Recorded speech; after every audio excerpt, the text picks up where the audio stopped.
and he will be able to be completely committed and focused on the 88's performance, and I know those guys are going to be really strong. All right, next up a question from Roman Noden. David, how long did you party from your Talladega win? Well, we had a fun night. We got back, and a lot of my friends in North Carolina, they were all hanging out, and so we met up with them. You have a lot of commitments the next day. You have some media stuff. We had a little team thing at our race. Our car owner was flying in for the day. So we had a busy 4 hours, but then you're kind of knocked back down to reality. You're racing just another 5 days. So it was a fun time. We enjoyed the celebration some this off season with some friends and family that we don't get the chance to see often. But have some fun that night. But then kind of got back to business. Make it to Talladega Boulevard? Not after but maybe next year. Maybe in April this year we can swing back by and see one. All right, another question from Rick Morton. Jimmie and David, for both, what personal goals do you want to accomplish this year? Think off the track, personal goals. Well, my wife's pregnant with our first kid due in June, so business in the Ragan family is going to be picking up here in a few months. You can ask this guy for some tips. Yeah, I'm definitely going to need some tips. Enjoy the you have right now. We find Charge out your battery. That's right. We find out what it is in next week. So we really haven't started on a lot of stuff just yet, but that's going to be a life changer for sure. We've just recently been married for over a year, so it's a lot of good stuff happening, I think. But that's probably as much as we can handle for now. That's a very exciting thing. I think that's enough to worry about. What about you, Jimmie? It's an extension of what David was saying, since I have you here and trying to parent and do all that goes with it. Balance work and professional life to the best of my ability and best that I can. And it takes a very strong mom at home to kind of put everything down, and just being there and being a part of that. More balance. Very good. Next question from K-Town.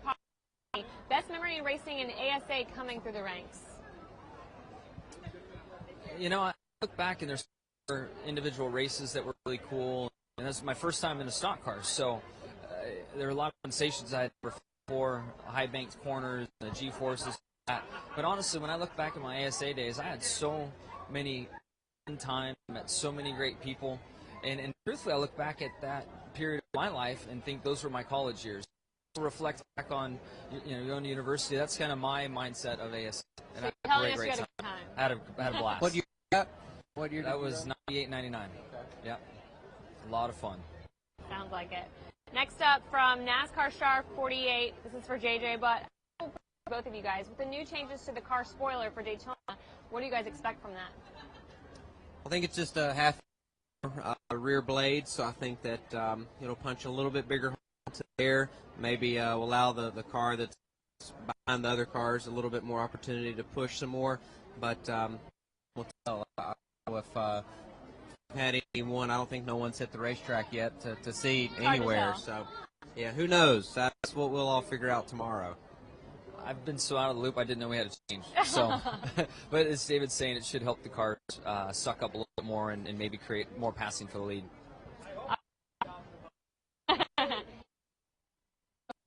Most difficult. So, thank you for that question. We're looking at pit roads. Best pit road and then the most difficult.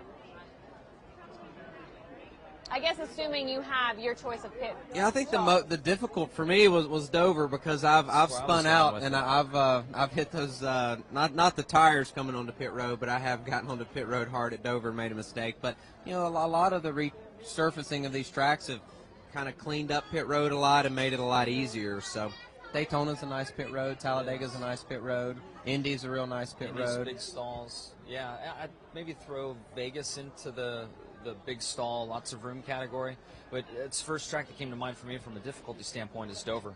It's really tough just getting slowed down enough to turn off the concrete onto that black painted stuff that's down there. Your grip level is so different, then you can't stop or turn, and then the stalls are really short, and I think you have to share a stall there still. So there's like 42 stalls, so it's a tight pit road. Nobody said Martinsville though. Where does that fall? I've never raced there. I don't know if you did when they had two pit roads. That would have been kind of weird. But I think it's You know, it's really bigger and wider than what you think it should be. Definitely it's wider. not bad. Yeah, you do have it's tight, but you have Yeah. the width where it's over. I don't know why you feel So you're so narrow. congested Like in an there. alley. So I think what happens in Martinsville is you've only got like 20 cars usually on the lead lap, so it's kind of half the field and half. You know, if you had 43 cars pitting, it would be tough, but it usually works out in the race where, you know, 20 cars are the maximum amount of cars that are Over. pitting. All right. Aaron Douglas has a question for both of you guys. Do you guys plan on racing in the Mud Summer Classic?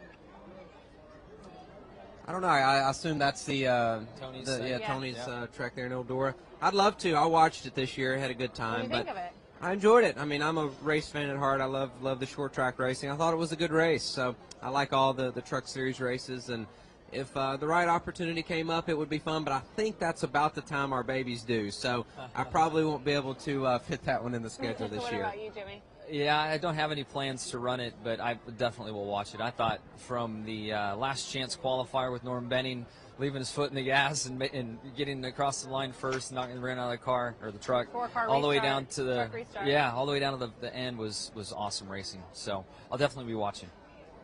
All right, next up, Gerald Gay thinks that the Sprint Unlimited should be run with cars from the 80s. What are your thoughts? We have a hard enough time policing the inventory of cars we have now. That would be a whole new nightmare. It'd be cool, but it'd just be impossible to pull off. Thoughts? Yeah, where are you going to get these cars from the 1980s? So That's a good question in That, itself. that's fun to think about, but I think it'd be tough to manage. How about drivers from the 80s in current cars? There you go. Yeah, better chance Half at that. the field Yeah. drivers from the 80s. Anybody who drove a race in 1980s can come out and All run right. our cars. Maybe you guys could vote them in. It could be like a flip-flop. You guys vote who gets in. All right, next question comes from Aaron. Does Evie like to go to Lowe's with you? She does. She thinks that it's interesting. Dad's car is there. You know, they have a handful of the shopping carts have the 48 body kind of hanging on it. In Lowe's, she's pretty well behaved because there's not a lot of things that are pink and princess looking. Okay. If you go to a little drugstore or something, especially around Christmas time or Valentine's, where there's pink and stuffed animals and candy, you've got to be a ninja to keep up with her and keep the stuff out of her hands. She's wide open. Now, does she drive? Because they have the little kids' carts, don't they? The Lowe's 48, or like Yeah, the the shopping shopping cart looks cart. like the. That's- She get into that, or she's like, Dad. She was kind of into it. You know, Clint Boyer tweeted me a picture of his nephew in a cart, and that was probably Oh, one of I my saw best that. experiences of the 48 car. Clint was not happy to be there, so that was fun. Next question comes from James P. for Jimmie. What was it like to get Chad a 500 win last year? It was great. I mean, without a doubt, to have him present and on property and no drama and all of that. You know, in 06, that was a tough situation to be in.